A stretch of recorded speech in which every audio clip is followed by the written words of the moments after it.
జై శ్రీరామ్ అండి. నా పేరు కంకనాల శివరామరెడ్డి. నేను హైదరాబాద్ మణికొండలో ఉంటాను. ఈరోజు నేను కల్వకుర్తి అనే ఊరిలో ఉన్నాను. ఇది హైదరాబాద్ నుంచి సుమారుగా ఒక 100 కిలోమీటర్ల దూరంలో ఉంటుంది. ఇది నాగర్ కర్నూల్ డిస్టిక్ అండి. విషయం ఏంటంటే ఇది 1975లో అసలు నా ఫస్ట్ విద్యాభ్యాసము ఈ గుళ్ళో జరిగిందండి. సో ఈ గుళ్ళో జరగడం వల్ల, నేను హిందువుని కావడం వల్ల ఇక్కడ నాకు దేశం మీద భక్తి, శ్రీరాముడి భక్తి ఏర్పడిందని నేను కోరుకుంటాను. ఇది నా అదృష్టంగా భావిస్తాను. సో ఇప్పుడు ఈ గుళ్ళోకి వెళ్దామండి. ఆ రోజు, ఆ సంవత్సరంలో నా జ్ఞాపకాలు ఇప్పుడు నెమరేసుకోవాలని నా ఇంటెన్షను.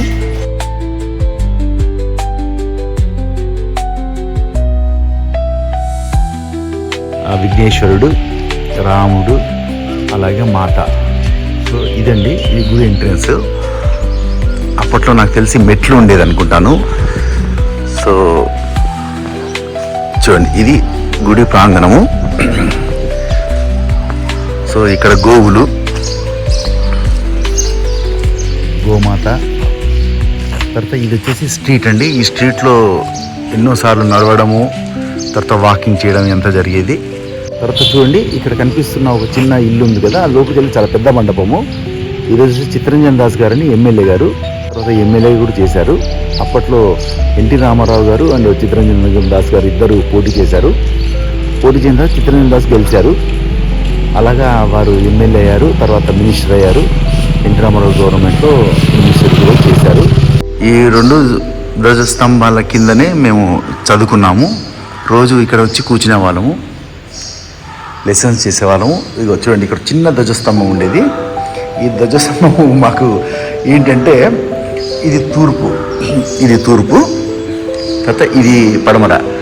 మాకు ఇది తూర్పు నుంచి వచ్చి ఎండ ఈ స్తంభం మీద పడి, ఈ స్తంభము అలాగా కొంత దూరం ఇక్కడికి వస్తే మాకు స్కూల్ టైం అయిపోయింది అనేది మాకు కొండ గుర్తుండేది.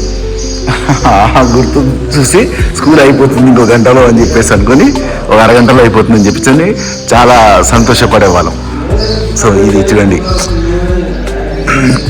నాకు తెలిసి ఇది ఒక 1000 సంవత్సరాల క్రితం అనుకుంటాను నాకు తెలిసి. అప్పట్లో మా టీచర్స్ చెప్పేవాళ్ళు, ఇది చాలా పురాతనమైన చెక్కబడిన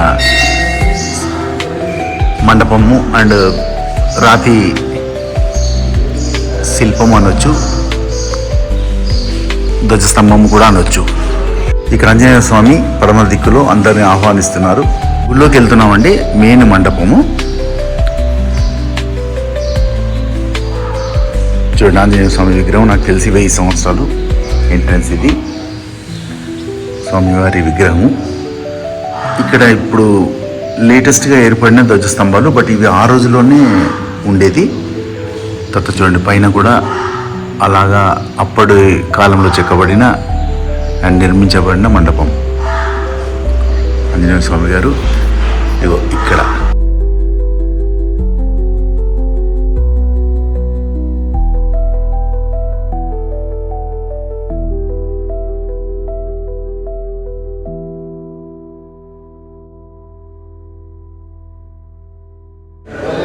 ఇక్కడ మళ్ళీ రాముడి విగ్రహం ఏర్పాటు చేశారు.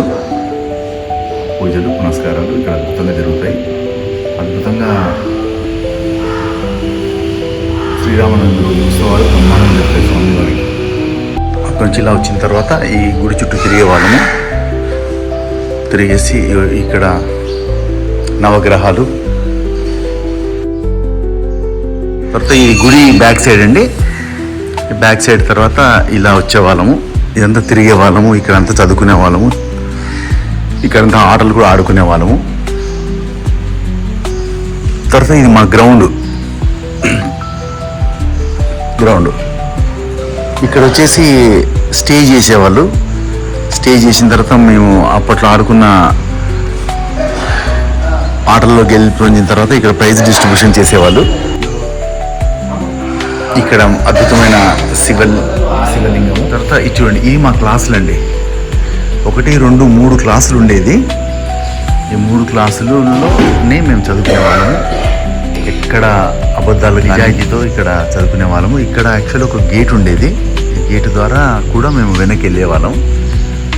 సో ఇదండి మా జ్ఞాపకం.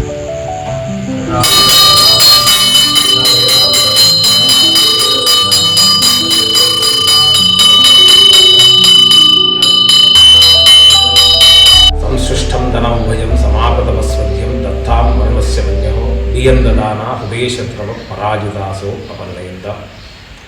ఇది కల్వకుర్తి పట్టణం, నాగల్ కర్నూలు జిల్లా కల్వకుర్తి పట్టణంలోని శ్రీ సీతారామ దేవాలయం. నా పేరు చంద్రశేఖర్ శర్మ. ఇక్కడ దేవాలయంలో ప్రధాన అర్చకుని. ఈ దేవాలయం చరిత్ర చెప్పాలంటే ఎవరికీ తెలియదు, చాలా పురాతనమైనది. నేను 14 సంవత్సరాలు అయితే నేను దేవాలయానికి వచ్చి అప్పటి నుంచి కూడా ఈ దేవాలయం చరిత్ర తెలుసుకోవాలని ప్రయత్నించినప్పటికీ కూడా ఎవరికి కూడా ఈ దేవాలయం ఎవరు ప్రతిష్ఠించారు, ఏ ఋషులు ప్రతిష్ఠించారనేది ఇతిబుద్ధమైనటువంటి ఆధారం అంటూ ఏమీ తెలియదు ప్రస్తుతానికి. అంటే చాలా పురాతనమైనటువంటి దేవాలయం నాకు తెలిసిన వరకైతే. ఈ దేవాలయంలో ఉత్సవాలు చైత్ర పౌర్ణమికి ఆంజనేయ స్వామి యొక్క బ్రహ్మోత్సవాలు జరుగుతాయి. 3 రోజుల పాటు బ్రహ్మోత్సవాలు జరుగుతాయి.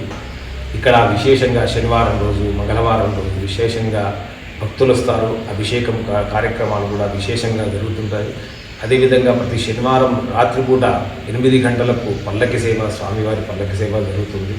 ఇక్కడ స్వామి ఆ కోరుకున్నటువంటి కోరికను తీర్చేటువంటి స్వామిగా, కొంగు బంగారమైనటువంటి స్వామిగా, విశేషమైనటువంటి భక్తజనాలతో స్వామి అలరాడుతూ ఉంటాడు. స్వామి